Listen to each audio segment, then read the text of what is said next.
Hello मेरे प्यारे दोस्तों, मेरे भाइयों, मेरे दुलारों। तो अपना पहला बताशा शुरू करते हैं। आप पूछोगे कि ये बताशा क्या चीज़ है भाई? भैया बताशा जो होता है ना, वो एक मीठा मीठा सा प्यारा प्यारा सा सफ़ेद रंग का छोटा छोटा सा होता है जो त्योहारों पर मिलता है और दीपावली पर भी उसका इस्तेमाल होता है। मीठा होता है, प्यारा होता है और तोड़ोगे तो टूट जाता है। ये ठीक उस तरीके से है जैसे कोई विचार होता है। तो मैंने सोचा कि अगर बात करनी ही है तो ऐसी बात करें जो वो कहते हैं ना कि रूह को शाद करे और दिल को जो पुरनूर करे। क्या करे? शाद का मतलब होता है खुश। बात ऐसी हो कि आत्मा को ना खुश कर दे, रूह को शाद करे और दिल को जो पुरनूर करे, यानी कि रोशनी से भर दे। पुर मतलब भरना और नूर मतलब रोशनी, उजाला। रूह को शाद करे, दिल को जो पुरनूर करे, हर नज़ारे में वो तनवीर कहाँ होती है, कौन कहता है मोहब्बत के ज़ुबां होती है, ये हकीकत तो निगाहों से बयां होती है। जगजीत सिंह साहब की गज़ल, जगजीत सिंह साहब ने गज़ल गाई थी, ये उसका शेर है, उसमें से शेर है। तो हम बात कर रहे थे कि रूह को शाद करे, दिल को जो पुरनूर करे। ठीक वैसी ही बात करेंगे जो खुशी पहुंचाए, तकलीफ ना दे, परेशान ना करे, प्रेरित करे, खुश करे, दर्द है तो हल्का करे, ऐसी बात। तो भाइयों, दोस्तों, साथियों, मेरे प्यारों, उस सारी बात का जो मैं एक सीरीज ऑफ बात आपसे करने वाला हूं, जिसमें कई टॉपिक्स के ऊपर मैं आपसे बातचीत करूंगा, चर्चा करूंगा। पहला जो सूत्र है उसका नाम है सपना, चाह, डिजायर।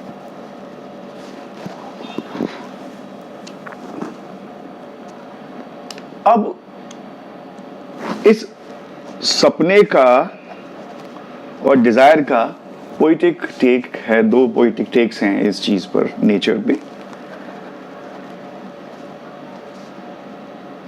और दूसरा इसकी नेचर, एक नेचर पे है इसकी, और दूसरा है उसकी क्या नाम है, अभी आता है तो करते हैं इसको, उसके ओरिजिन पर या सोर्स पे, कि कहां से ये पैदा हो रहा है।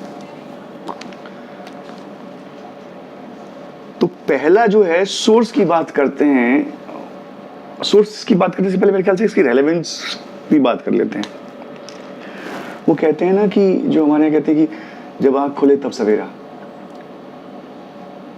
ये ठीक सपना भी वैसा ही होता है। जिस दिन मन में कोई विचार आके बस गया, किसी भी चीज का की चाह हो, और शर्त यह है कि थोड़ी सी इंटेंसिटी ज्यादा हो उसकी। चाह हो, जरूरत नहीं। जरूरत और चाह के बीच में जो फर्क है, या डिजायर और नेसेसिटी के बीच में जो फर्क है, वो किसी और पोस्ट में बात करेंगे, अभी उसका वो मौजू नहीं है। तो वो कहते हैं जब आंख खुले तब सवेरा, यानी जिस दिन वो तड़प, वो दर्द, वो ख्वाहिश, वो इंटेंसिटी जिस दिन पैदा हो जाएगी, उस दिन जिंदगी आपकी कुछ और बन जाएगी। वो फिर एक तलाश बन के रह जाएगी। तो सपना और सपने की तलाश, चाह, हम सब अपनी जिंदगी में कुछ ना कुछ चाहते हैं, ढूंढते हैं। कुछ कम इंटेंसिटी से ढूंढते हैं, कुछ आलसीपन से ढूंढते हैं, कुछ पैशन से ढूंढते हैं, कुछ शिद्दत से ढूंढते हैं। ढूंढते सब है, कुछ कोई ज्यादा ढूंढता है, कोई कम ढूंढता है, पर ढूंढते सब है। तो ये भी ठीक उस तरीके से है जो वो कहते हैं ना कि ईश्वर वाली जो, या गॉड की जो, खुदा की जो बात करता है कि भैया अर्श पे तू, जमीन पे तू, मतलब आसमान पे तू और जमीन पे तू, जिसकी पहुंच जहां तलक उसके लिए वहीं पे तू। कहने का मतलब क्या है कि भैया जाकी रही भावना जैसी, प्रभु मूरत तिन देखी तैसी। वैसा ही दिखाई देगा, वैसा ही समझ में आएगा जैसा आपके मन के भीतर भाव होगा। और भाव जो है सपना, और उसका जो भाव है उसको कितनी इंटेंसिटी से आपसे ढूंढते हो, वैसा ही दिखाई देगा, वैसा ही मिलने की संभावना बनेगी।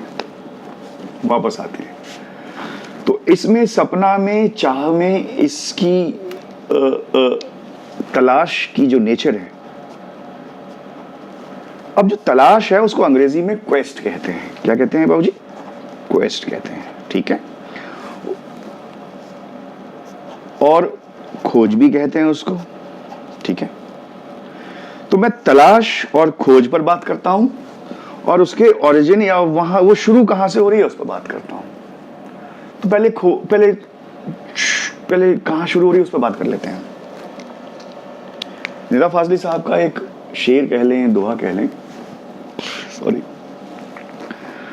उसमें वो ये कहते हैं कि सपना झरना नींद का। किस चीज का झरना है सपना? सपना वो है जो नींद में से झर रहा है। फिगरेटिव है, मतलब शब्दों पर मत जाइएगा, सिर्फ समझने की कोशिश कीजिएगा। सपना झरना नींद का, जागी आंखें प्यास। सपना झरना नींद का, जागी आंखें प्यास। पाना खोना खोजना, पाना खोना खोजना, सांसों का इतिहास। अब आप देखिए कि कितनी खूबसूरत बात इतनी छोटी सी बात में उन्होंने कर दी कि भैया सपना वो है जो नींद में से झर रहा है, चाह वो है आपने देखा कुछ और आपको उसके लिए तमन्ना पैदा हो गई, चाह पैदा हो गई, और आप उसकी तरफ दीवानों की तरह दौड़ पड़े। तो सपना क्या है? झरना है नींद का। अब जब ये शुरू होता है, इसकी तलाश, दौड़, खोज, तब क्या होता है? तब तीन चीजें हो सकती हैं। या तो आप पाते हो या खोते हो। पहले खोजना शुरू करोगे तो पाओगे, पालोगे और कदर नहीं करोगे तो हो सकता है खो जाए, और खोते ही फिर उसकी तड़प पैदा होगी तो फिर उसे खोजोगे। पाना खोना खोजना, सांसों का इतिहास। अब कोई पूछे कि साहब ये सांसों का इतिहास क्या है, तो सांसों का इतिहास बाबूजी वो है कि इसे कहते हैं ना वो सारी ह्यूमन हिस्ट्री की बात कर रहा है वो, कि जब से इंसान जमीन पर आया या जमीन पर प्रोसेस ऑफ इवोल्यूशन से बनकर के तैयार हुआ, तब से लेकर के आज तक पाना खोना खोजना चल रहा है। जो खोज लेता है उसको और साफ करना चाहता है, उसको और चमकाना चाहता है, और उसको ढंग से करना चाहता है। कई बार उस प्रोसेस में खो देता है, या हो सकता है बेकदरा हो जाए तो कदर ना रहे तो चला जाता है वो। तो सपना झरना नींद का, जागी आंखें प्यास, पाना खोना खोजना, सांसों का इतिहास। तो साहब ये तो हो गया सपना जो चाह है, क्योंकि आपको पता है कि लाइफ की रेसिपीज की बात करता है ये चैनल, और ये बातों के बताशों के थ्रू आपको मीठा मीठा एहसास कराने की कोशिश करता है कि जरा चख लो, मजा आ जाएगा, फिर उसके बाद देखेंगे इसको। तो वो क्या कह रहा है? तो पहला बताया उसने कि भैया सपना जो है ना वो नींद में से झर रहा है। जब से इंसानियत या इंसान वजूद में आया है तब से लेकर आज तक ढूंढ रहा है। वो कबीर का दोहा नहीं है कि मन मरा ना माया मरी, मर मर गए शरीर। मन क्या है? और माया क्या है? मन है जो आकर्षित होता है, माया वो है जो आकर्षित करती है। वो छोटी सी चीज हो सकती है, वो बड़ी से बड़ी चीज हो सकती है। मान लो मैं एक फिल्म स्टार बनना चाहूँ, बन नहीं सकता हूँ, जानता हूँ। मान लो मैं फिल्म स्टार बनना चाहता हूँ, वो एक, और वो बनना मुझे आकर्षित करता है और मैं उसके लिए संघर्ष करता हूँ, तड़पता हूँ, परेशान होता हूँ, मेहनत करता हूँ, मिलता हूँ, एक्सप्लॉइट होता हूँ, एक्सप्लॉइट करता हूँ, पॉलिटिक्स करता हूँ, पॉलिटिसाइज होता हूँ, सारे फेजेस से ज़िंदगी के जितने मरहले हैं उनसे गुजरता हूँ और पहुँचता कहाँ हूँ? शायद पहुँच जाऊँ। तो ये तो हो गया क्या? ये हो गया कि साहब जब से इंसानियत वजूद में आई है तब से आप इसको ढूंढ रहे हो या तलाश रहे हो। तो आकर्षण और आकर्षित, माया और मोह दोनों आकर्षित करते हैं और इंसान उसकी तरफ चल पड़ता है। ये तो हो गई माया और मोह, आकर्षण और आकर्षित, अट्रैक्शन एंड अट्रैक्टेड। ठीक है, तो ये तो कबीर का जो दोहे की मैं बात कर रहा था कि मन मरा न माया मरी। आप पैदा होते हैं, मन साथ में लग कर आता है, भैया प्रोसेसिंग मशीन है वो देखता है, समझता है, जानता है और चीज़ों को तलाशता है, ढूंढता है। वो मार्क्स कहता है ना इसको, डायलेक्टिकल मेटलिज्म, वो वाली बातचीत चल रही है, एक संघर्ष है पाने का, खोजने का, खोने का। तो क्या हो गई बात जिसकी कि मन मरा ना माया मरी। मर गए शरीर, मैं हूं, मैं मर जाऊंगा, आप हो, आप मर जाओगे, आपके बाद वाले मर जाएंगे, उससे पहले वाले मर चुके हैं। पर लालच भी वही है, नफरत भी वही है, हवस भी वही है, भूख भी वही है, जरूरत भी वही है। भूख लगेगी तो भोजन से ही पेट भरेगा भैया, जिसे हम ग़िज़ा कहते हैं उर्दू में, वो चीज। तो कबीरदास कहते हैं कि मन मरा ना माया मरी, मर गए शरीर। यानी मैं भी एक शरीर हूं, आप भी शरीर हो। इस शरीर के भीतर जो मन बैठा है उसको माया जो है वो आकर्षित करती है और वो उसकी तरफ भागता है। तो वापस आते हैं, सपना झरना नींद का, जागी आंखें प्यास। ये तो हो गया ह्यूमन हिस्ट्री के बारे में एक रेफरेंस है कि साहब मन और माया जो हैं, पूरी बस दुनिया जो है, इंसानी दुनिया इसी का खेल है।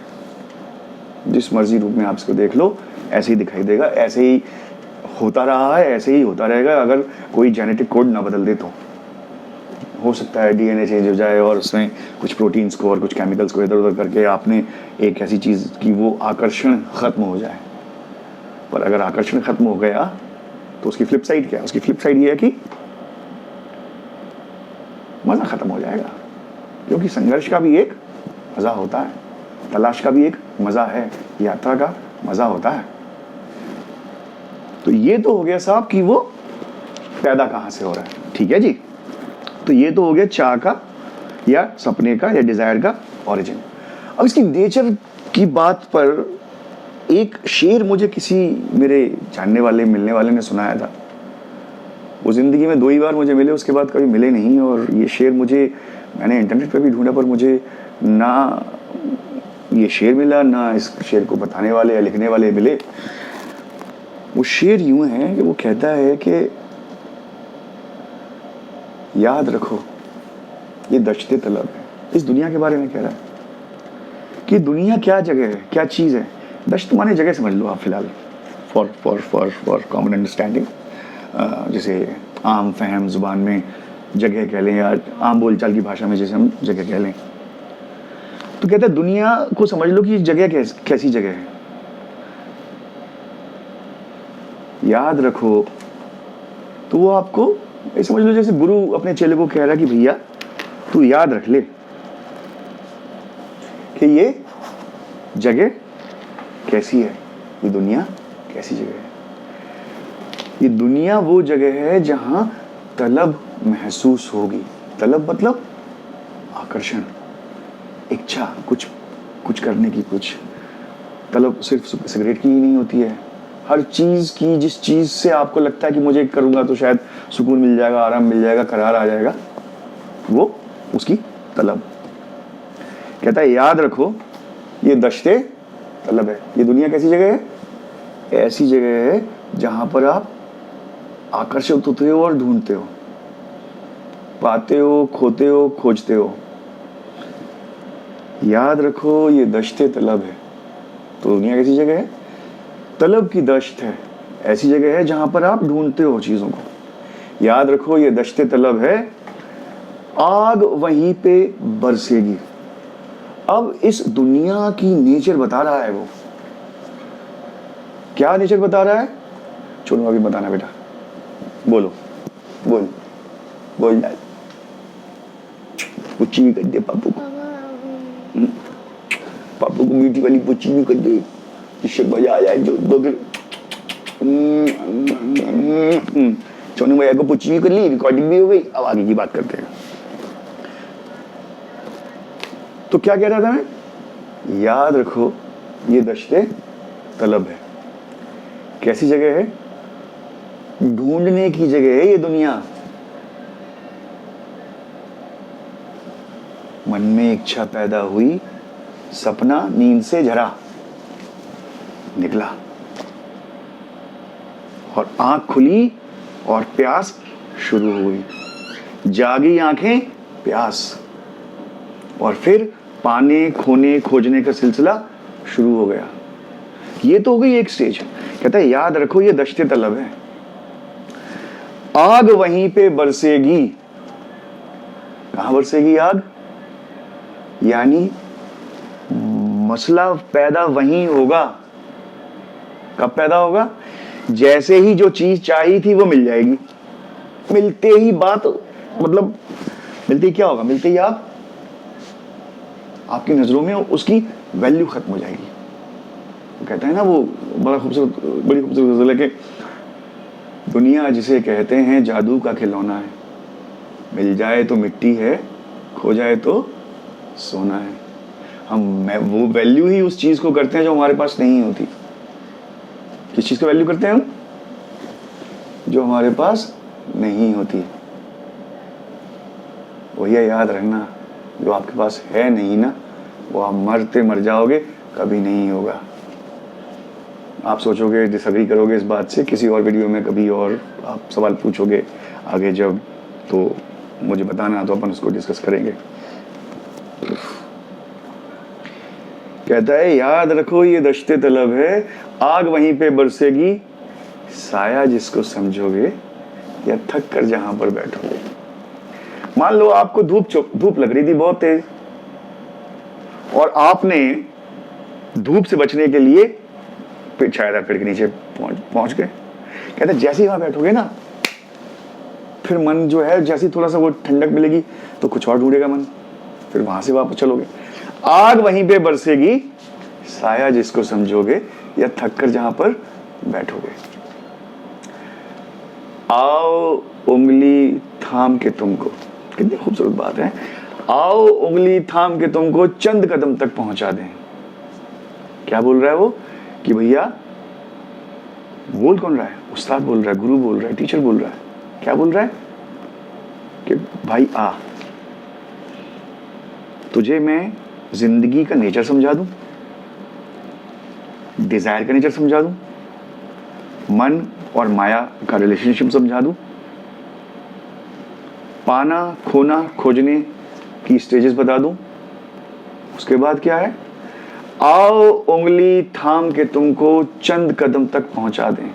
यानी आओ मैं तुमको ABCD सिखा देता हूं, थोड़ी सी मैथमेटिक्स सिखा देता हूं, थोड़ी सी इंजीनियरिंग सिखा देता हूं। इंजीनियर बन जाना, डॉक्टर बन जाना, वकील बन जाना, फिर उसके बाद सफल होना, प्रोफेशनल अचीवमेंट्स को हासिल करना,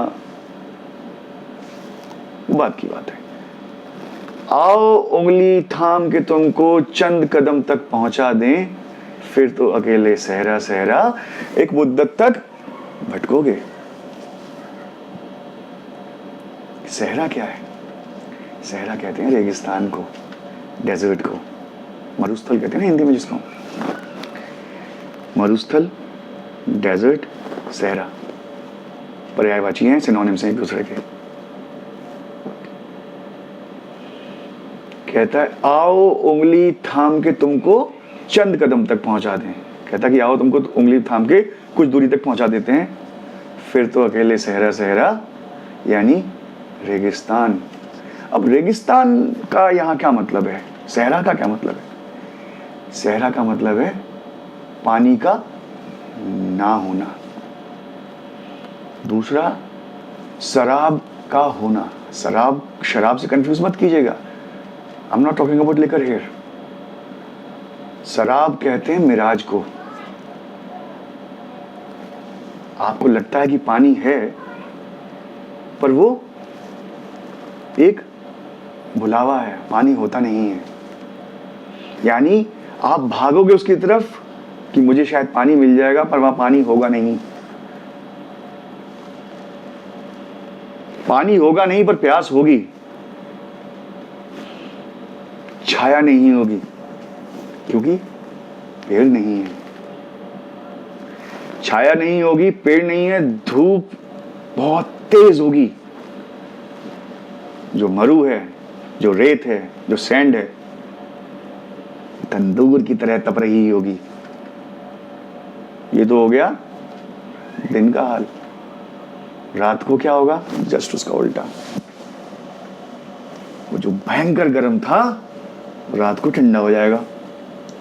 और भैया चद्दर वद्दर नहीं ओढ़ी तो ठंड लगेगी रात को। यानी ना दिन में चैन मिलेगा ना रात में चैन मिलेगा। तो इसीलिए कबीर दास ने जो समझाने की कोशिश करी है ना कि बेटा इस चीज को याद रख लो कि मन और माया के संबंध को समझ लो। तलाशना तो तुमको पड़ेगा ही पड़ेगा, क्योंकि तलाश का मतलब पर्पस भी तो है। और वो लाइफ जिसमें पर्पस ना हो उसका कोई मीनिंग नहीं है ना। तो आप तलाशोगे, ढूंढोगे, और तलाश जिंदगी को खूबसूरत बनाती है। पर साथ ही साथ इस बात को समझ लेना, जो अब दूसरा बताशा आएगा इसके बाद जो मैं पोस्ट करूंगा, उस दूसरे बताशे में आप इस बात को मैं बताऊंगा कि बुद्ध और बुद्धू के बीच में क्या फर्क होता है। बुद्ध कौन? समझदार, जिसे ज्ञान है, जिसको उर्दू में दानिशमंद जिसको कहते हैं, जिसको होश है। तो जो बुद्ध और बुद्धू के बीच का फर्क है, बस उसी को ही आपको, होश है तो आप बुद्ध हो, होश नहीं है तो आप बुद्धू हो। बुद्ध और बुद्धू पर अगली बार में चर्चा करते हैं, पर पहले अभी यहां पर इसको कंक्लूड कर देता हूं। क्या बोल रहा है? आओ उंगली थाम के तुमको चंद कदम तक पहुंचा दें, फिर तो अकेले सहरा सहरा एक मुद्दत तक भटकोगे। तड़पोगे, तरसोगे, धूप भुगतोगे, शराबों, मिराजों, भुलावों में भटकोगे, भटकते रहोगे। बस यही है जिसको निदा फाजली साहब ने कहा था ना कि पाना, खोना, खोजना, सांसों का इतिहास। तो दोस्त, ये था पहला बताशा, जिसमें मैंने ये बताने की कोशिश करी है कि सपना पैदा कहाँ से होता है, उस सपने की तलाश की क्या नेचर है। इस को जान करके अगर आप जिंदगी में ट्रैवल करोगे, ट्रैवल मतलब जर्नी, अपनी परस्यूट जो जिसको हम अंग्रेजी में कहते हैं, तलाशोगे तो जलोगे। वो आपका वो तो आपका नसीब है। और अपना तरसना तो आपका नसीब है। जब तक आप इस दश्ते तलब में, इस धरती पर हो, वो तो नसीब है, उसकी चिंता मत करो। तो आप तड़पते रहोगे, तरसते रहोगे। और समझ के करोगे तो सफर आसान होगा। वो है ना कि मंजिल ना दे, चराग ना दे, हौसला तो दे। तो हौसला रखो, सपने को जानो, इस बात को समझ लो, फिर आनंद करो, और क्या चाहिए। इस पोस्ट को देखने के बाद मेरी आपसे रिक्वेस्ट है, लाइक कीजिए, सब्सक्राइब कीजिए और शेयर कीजिए अगर इसको ये आपको काम की लगती है तो। Thank you very much.